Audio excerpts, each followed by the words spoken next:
Hi. Yeah hi. మొన్న శివాజీ గారు మాట్లాడుతూ హీరోయిన్స్ డ్రెస్సింగ్ మీద I had a కావచ్చు, feeling you'll ask me this question.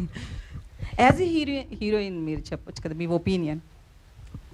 I think I have only one opinion, that I have no place, acceptance for any misogynistic remark against any woman, and that's it.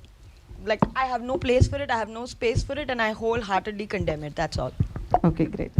Vasu గారు, so same question తీసుకుంటే గనక అంటే శివాజీ గారు I don't want to comment మాట్లాడే on it అండి. I don't want to comment on it. అంటే ఒక పెద్ద నిర్మాతగా మీరు ఇండస్ట్రీలో ఉన్నారు కదా, ఒక ఒపీనియన్ చెప్తారు. సెన్సిటివ్ సిచ్యువేషన్స్లో it's better to be quiet.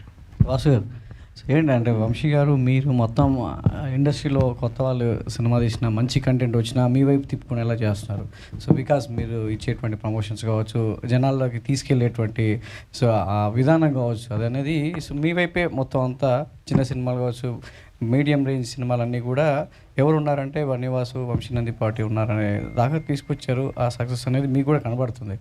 In ఫ్యూచర్లో ఈ భారం అంటే ఇది అనేది మీ మీద ఒక ప్రెషర్ తీసుకొచ్చే అవకాశం ఉంటుంది. బికాజ్ మీరు కూడా సొంత నిర్మాణ సంస్థలో కొన్ని సినిమాలు తీయాలనుకున్న విధానంలో కూడా ఈ భారం అంతా కూడా మీకు ఎలా ప్రెషర్ అవబోతుంది, దాన్ని ఎలా తట్టుకోబోతున్నారు అంటే ఫ్యూచర్లో అడుగుతున్నారు. అంటే నేను వంశీతో కూడా నిన్నే ఈ టాపిక్ కూడా డిస్కస్ చేశాను. Let us concentrate on the production అనేది.